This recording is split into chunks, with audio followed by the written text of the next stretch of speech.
Hello fellow Movie Crusaders, and welcome to another episode of Sean's Movie Crusades. My name is Sean Wascrew, and today we are going to be reviewing the horror film Ready or Not.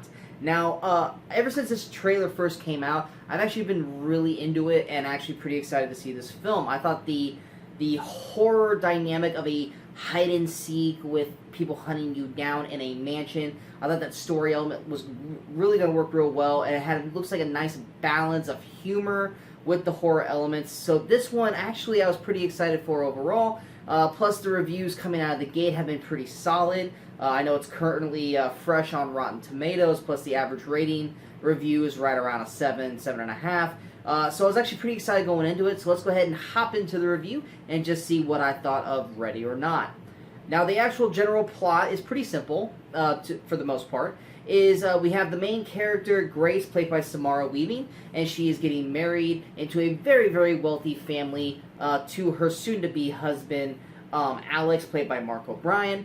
And his family is, how she phrases it, richer than God. They are the Ladomas, and they basically have a huge board game or just gaming empire. And so she's being brought into that family, and for her to officially become one of them, she must play a game at midnight of her wedding night, which turns out to be hide and seek. And in the process of playing the game, she finds out some very horrifying dilemmas with the game itself. And that's where I'm going to stop with on the plot, so that way I don't go too far into it. But yeah, that's the general plot of Ready or Not, is basically a hide and seek game to the 10th degree. Now, what works with Ready or Not? There's a lot that works. Grace is a very fun character. I think Samara Weaving does a pretty solid job in the role. I wish they would have gotten a little bit more character development with her. I mean, it's there, but it's all done in expletive.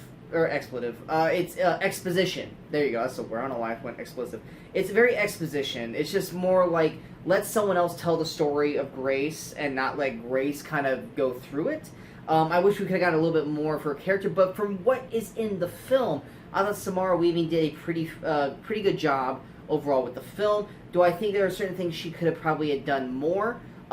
Yes, but that's not on her. That is on the screenwriters and the directors. Overall, I also thought Mark O'Brien as Alex, I thought did a pretty solid job as Alex in the film, which we could have gotten more of him in the movie overall, but everything that he was in, I actually was fully into in his character overall. And then, of course, we got Adam Brody, who plays his brother Daniel. He's kind of like the alcoholic of the family, and anyone who knows Adam Brody or has seen Adam Brody in his films, he always plays that smart aleck jackass, and Adam Brody does that pretty well in this film with some other elements added in. So if you're a fan of Adam Brody, you're going to like him in this film overall. We also got Henry Czerny? It's one of those weird names with a Z in it. Anyway, he plays the father, Tony. I actually quite enjoyed him for the most part, where he's very mysterious and diabolical, but then loves to lose it at a split second. When he loses it, it's some of the funnier moments of the film. Then you got also Andie MacDowell, who plays Becky. That's his wife. I loved her character. I thought I hadn't seen Andie MacDowell in quite a while, but I loved her dynamic. And there's so much that we didn't get to see of her character. She was very mysterious throughout. And she kind of teetered back and forth between, you never quite knew where she was going to be or what mindset she was going to be in, which definitely made her scenes a little more on edge, to the point where I wish we could have gotten more of her scenes in the film, but every scene that she was in, you just never knew where it was going to go. So I really enjoyed Andie MacDowell's overall performance in the film. The rest of the cast, probably one more standout would be Nikki Gadajani.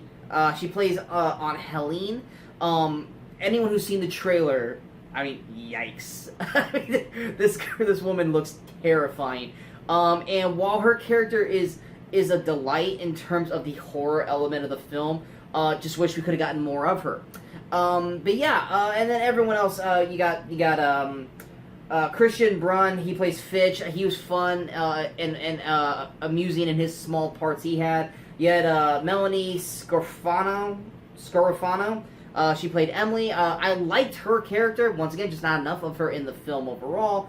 And then you got Elise Lizovic, who plays Charity. She plays Adam Brody's wife, Daniel's wife in the film. I liked her kind of badass element, and I, once again, just wish we could have got a little bit more of her in the film overall. The gore in the movie, the hide-and-seek element, I thought worked really, really well. The mansion is massive, so there's a lot of set pieces that you could have across the board, to the point where every time you turned a corner, you didn't quite know what was going to happen next, and that element worked really, really well when it was actually being used.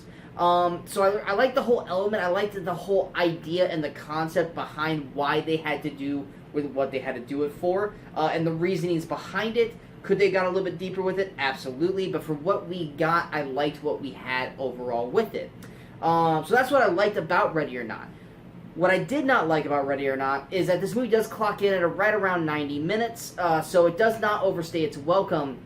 But the problem is that the first 30 minutes and the last 30 minutes, I think, are pretty great for the most part, but that 30 minutes in the middle seem to just really drag and lag for me. They do a certain thing with the story. I can't really go into it, obviously, because of spoilers, but it really dragged the film down for me, and I felt like they could have done a better version of this 30 minutes. In my head, I already have a better version of this film, where if they could have done this, this, and this, it would have made that 30 minutes a lot more impactful, a lot more fun, and a lot more exciting throughout, because that 30 minutes in the middle just did not do it for me. I was just basically kind of just sitting there going, all right, let's get going, because, I mean, you're building Grace up to be this kind of a badass character. I mean, she goes through, the development of, being scared and terrified, but then you finally start to get her to become kind of a badass, and it's like, I'm going to take control of this thing. And then you kind of just put her back into square one again, and you just kind of lost her in that situation. Once again, not Samara's problem. That is a screenwriter and a director's problem. But that 30 minutes in the middle just did not work for me. I felt like it kind of took a little bit of away of Grace's character, and it also kind of took the hands of these great characters that we were getting out of the family out of the movie for the most part. They basically just kind of stand around for 30 minutes, and they're not in the actual kind of meat of the film. And you have this one character who kind of has taken the brunt of the movie at that point, who I wasn't really a big fan of, and he just kind of, it was a very typical character, and I would have much rather have had the family that we've been, kind of introduced to for the first 30 minutes of the film been in that 30 minutes of working with Grace than this one particular character in Grace. And so that first 30 minutes just didn't quite work for me. The end, rather enjoyable and also funny. I don't know if I fully buy into the ending yet. Like I said, I just got out of it. I could be fully on board with it. I could also kind of wish it kind of would have went the other way, because there's two routes the ending could have went. It could have went the more realistic route, or it could have gone the batshit crazy route. I'm not going to tell you which route it went. All I know is that the route that it did go, I mean, I didn't hate it, but I don't know if I liked it over what it would have been if it had gone the other route. So that's a personal preference. I think the ending works still. It's just I maybe would have probably preferred it the other way, based off of how the film was going up to that point. But yeah, overall, I mean, it's still an enjoyable ending throughout. I liked the build. I liked the end for the most part. These guys, if they are going to make sequels based around this kind of story element, they didn't waste time trying to build blocks of it in the film, which is a very good thing. They weren't trying to, like what most horror films are doing now. They're not putting like little pieces in the film to build sequels later on. This is a very tight fit story. I mean, there's maybe one mention of a potential of a branch of two sequels, but it's there and it's gone. If you're not paying attention, you're not going to notice it. So they're not in there trying to build a franchise. They're in there trying to make a straight up film, beginning, middle, and end, even though the middle didn't quite work for me. So they do a very good job of that for the most part.